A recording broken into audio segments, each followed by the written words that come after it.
La puerta de la casa en Tunja, Boyacá, Colombia, acababa de abrirse y el padre de Erika quedó prácticamente paralizado al descubrir que su hija yacía inmóvil en el interior, cubierta como si alguien hubiera intentado esconder una verdad ya imposible de reparar. Pero lo que resulta todavía más escalofriante no es solo el hallazgo de su cuerpo, sino que durante muchos días antes de eso, la familia siguió recibiendo mensajes desde el propio teléfono de Erika, aferrándose a la frágil esperanza de que ella seguía viva, mientras detrás de la pantalla había alguien prolongando esa mentira con una frialdad aterradora. ¿Cómo puede una persona convivir durante tantos días con un secreto tan espantoso y aún así salir a la calle como si nada hubiera pasado, en medio de una ciudad de Colombia que parecía tranquila?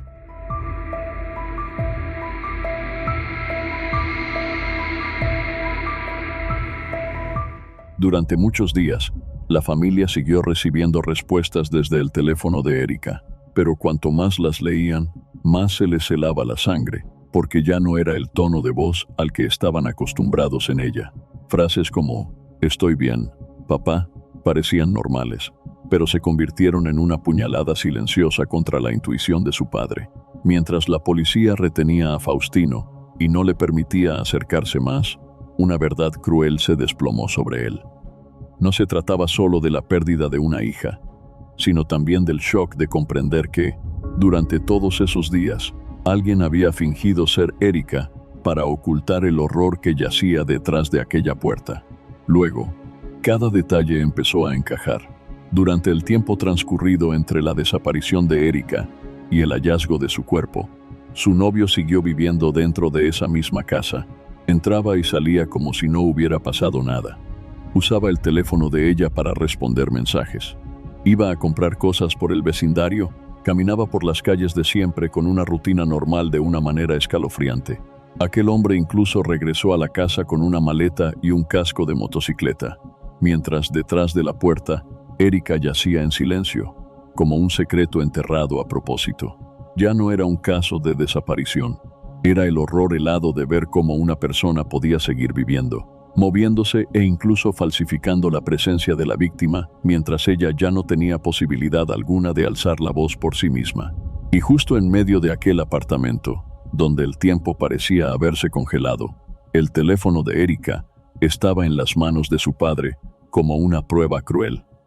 Pocos días antes, aún guardaba palabras de amor, y ahora no era más que el cascarón vacío de una suplantación estremecedora. La mujer en la pantalla es Erika Jiménez Moreno Barón, de 22 años, una madre joven con una vida que parecía todavía muy larga por delante.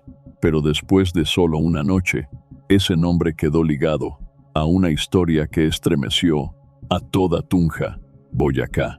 Para quienes conocían a Erika desde hacía tiempo, ella no era el tipo de persona ruidosa ni alguien a quien le gustara llamar la atención. Llevaba una vida silenciosa y sencilla, pero su sonrisa siempre transmitía la imagen de una mujer joven, lo bastante fuerte como para enfrentar la vida. A su lado estaba también una niña de apenas 2 años, demasiado pequeña para entender que, en solo unos días, su infancia quedaría cubierta por un vacío imposible de llenar. La desaparición de Erika no solo le arrebató una hija a una familia, sino también el primer refugio emocional de una niña pequeña. El 29 de diciembre de 2025, en Tunja, todo comenzó como un día completamente normal. Erika salió de la casa de sus padres después de haberse quedado allí a dormir, como tantas otras veces. Iba con su hija, dejó a la pequeña al cuidado de sus abuelos y luego se marchó en silencio. Nadie imaginó que aquel saludo sería la última vez que la verían sana y salva. En las cámaras de seguridad, Erika apareció con un bolso en la mano, con su manera habitual de caminar, con pasos firmes, como si nada extraño la estuviera esperando más adelante. Alrededor de las 5 de la tarde, cruzó la puerta de aquella casa como cualquier otro día, con la espalda recta, el rostro sereno y sin una sola señal de miedo.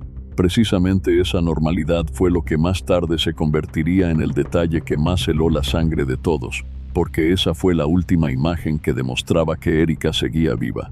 Desde ese instante, nadie volvió a verla salir ni una sola vez. Y en los días siguientes, El silencio comenzó a prolongarse de una manera muy extraña, y su familia pronto sintió que algo no estaba bien. Los mensajes que llegaban eran cada vez más cortos, más fríos y más extraños, hasta el punto de que los familiares de Erika ya no podían sentirse tranquilos. Al principio, su padre aún intentó convencerse de que tal vez su hija solo estaba ocupada, de que los últimos días del año siempre eran caóticos y de que cada persona tenía su propio ritmo de vida. Pero con el paso del tiempo, la preocupación fue creciendo como un presentimiento imposible de apagar. El tiempo empezó a transcurrir de una manera pesada, deformada, como si cada hora que pasaba solo hiciera más grande la angustia.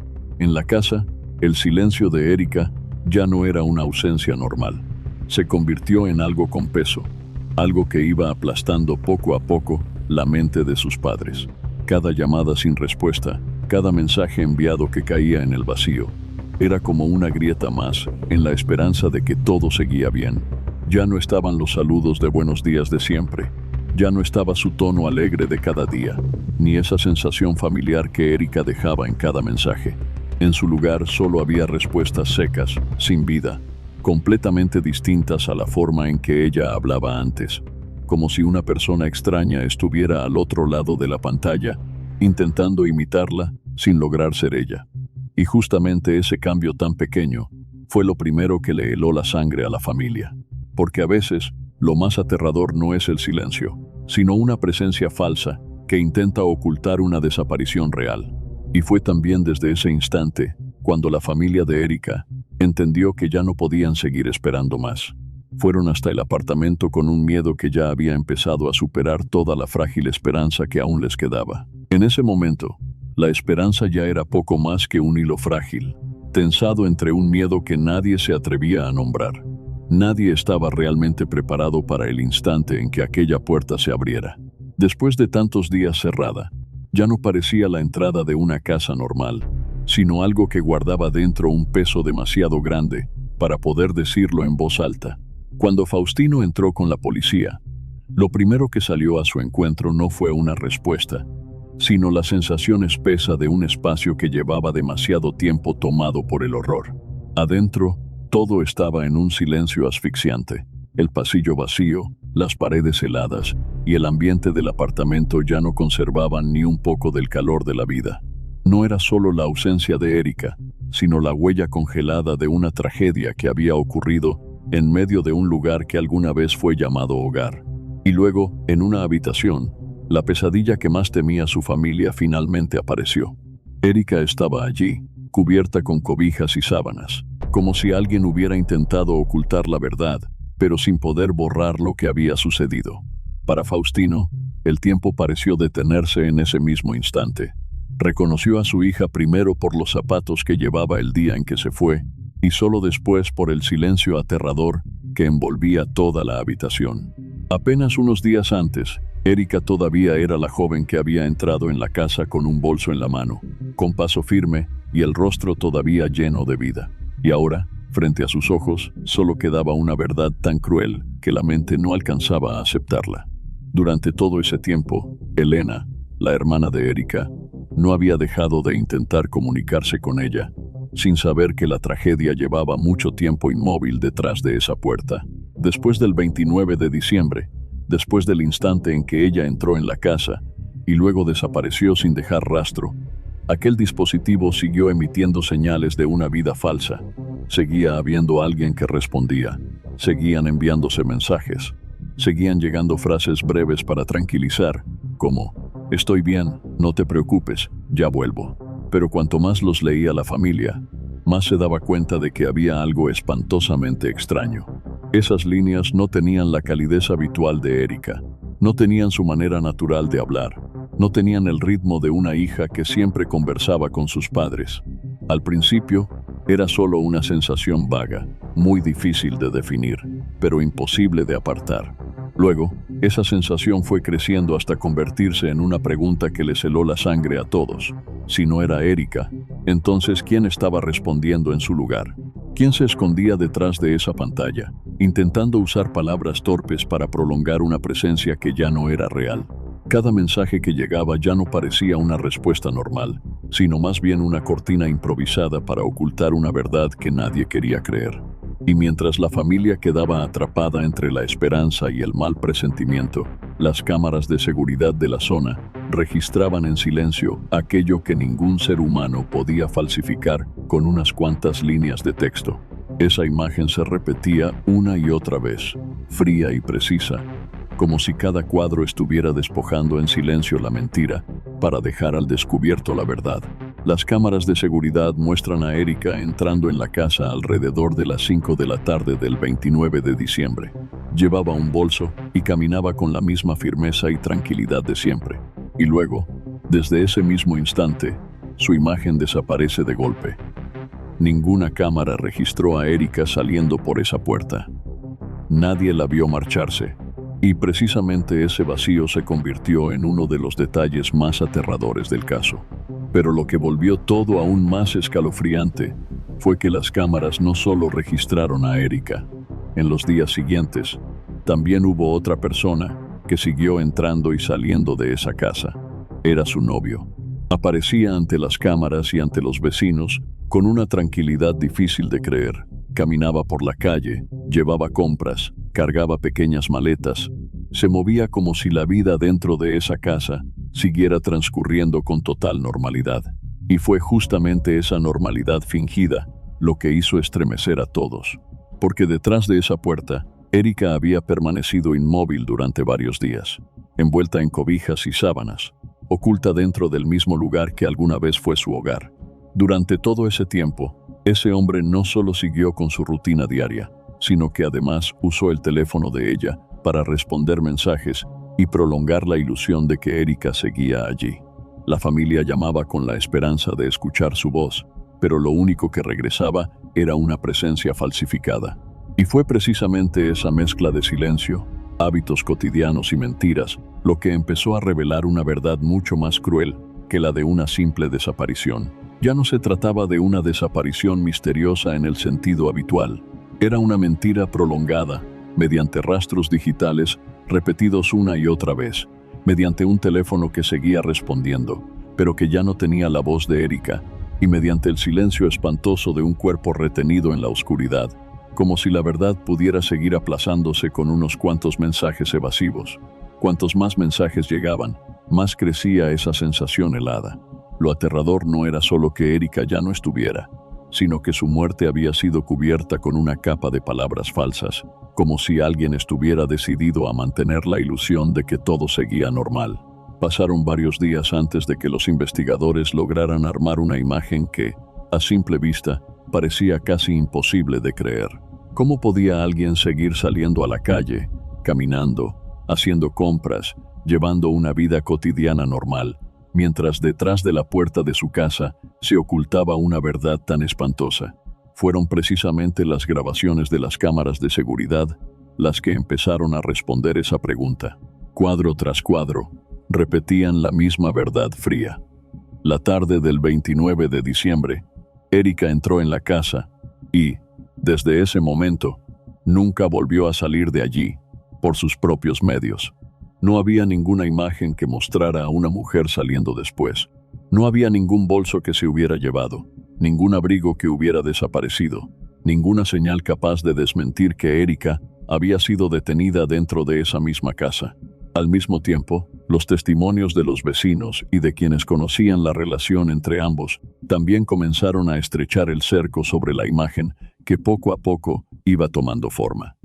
Aquel hombre seguía allí, seguía presente en la casa hasta casi el mismo momento en que la tragedia fue descubierta. Después de que el cuerpo de Erika fue encontrado dentro de la casa, todos los detalles anteriores empezaron a verse bajo una luz mucho más fría. Mientras el silencio ya había devorado aquel lugar, todavía había una persona que seguía entrando y saliendo, como si la vida no se hubiera desgarrado por dentro. Para los investigadores, esa fue una de las primeras líneas de sospecha. Aquella puerta nunca se había cerrado de verdad para él.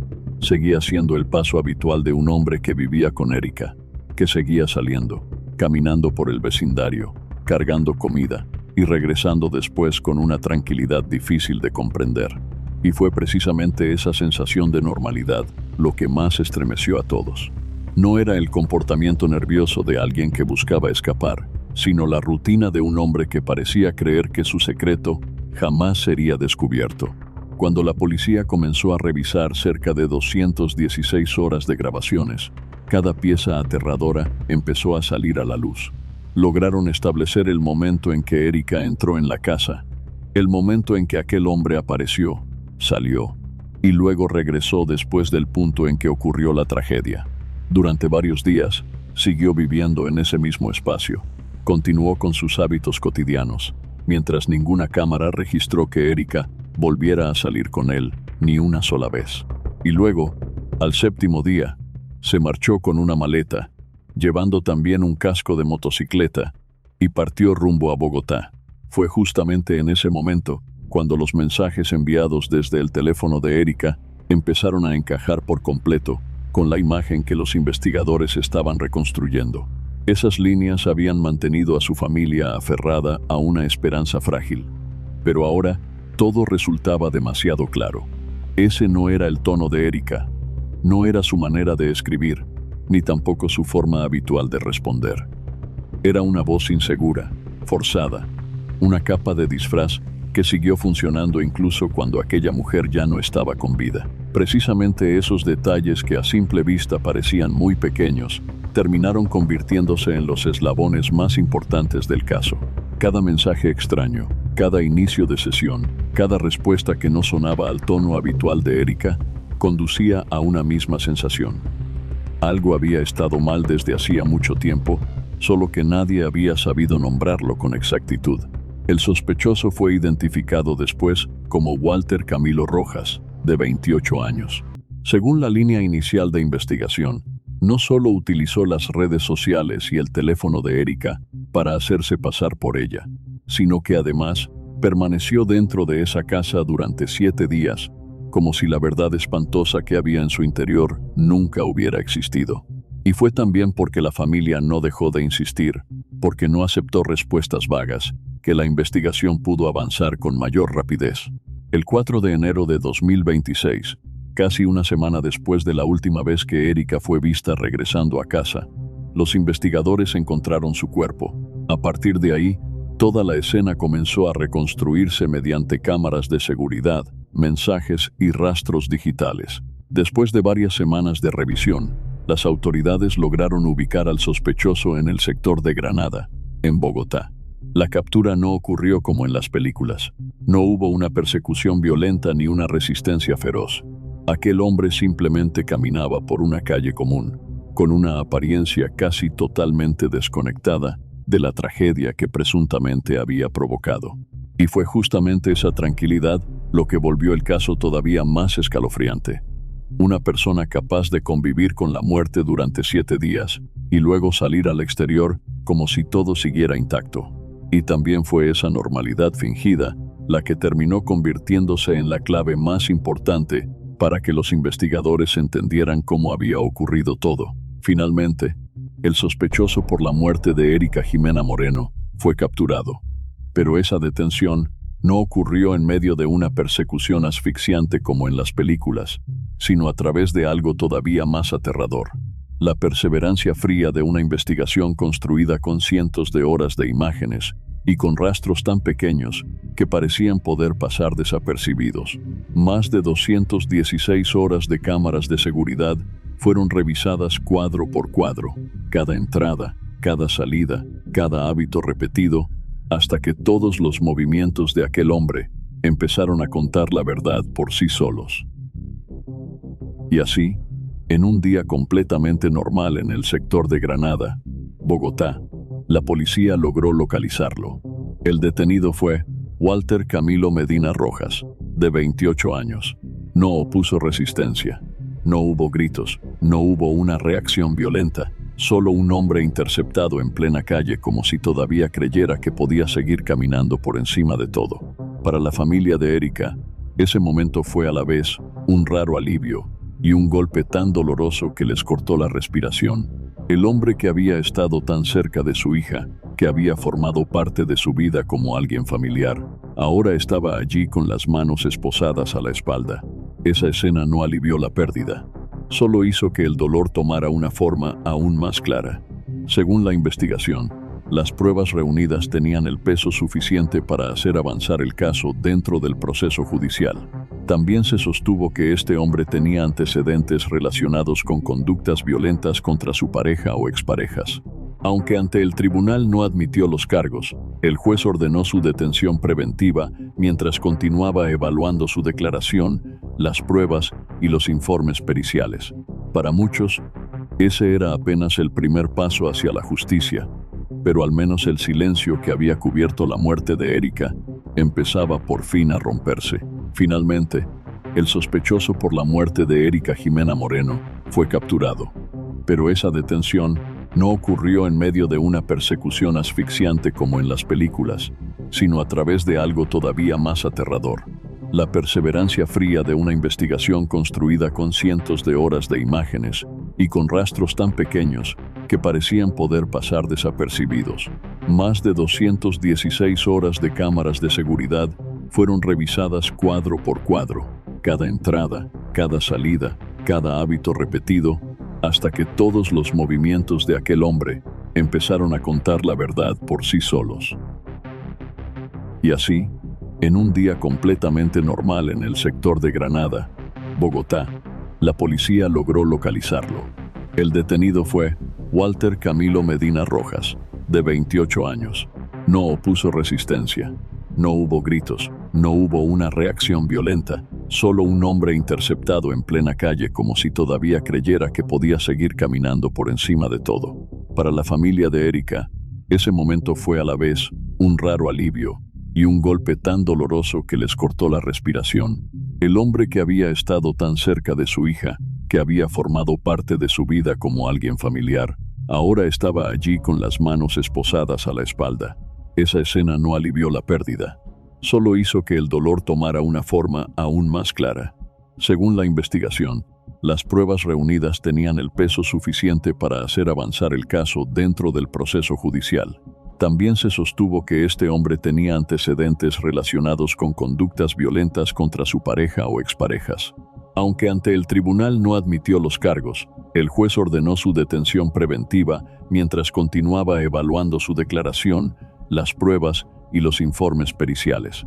Para muchos, ese era apenas el primer paso hacia la justicia, pero al menos el silencio que había cubierto la muerte de Erika empezaba por fin a romperse. Dejen sus opiniones sobre este caso en los comentarios. Siempre estamos atentos a lo que ustedes piensan. Y ahora nos despedimos. Hasta la próxima en los siguientes casos.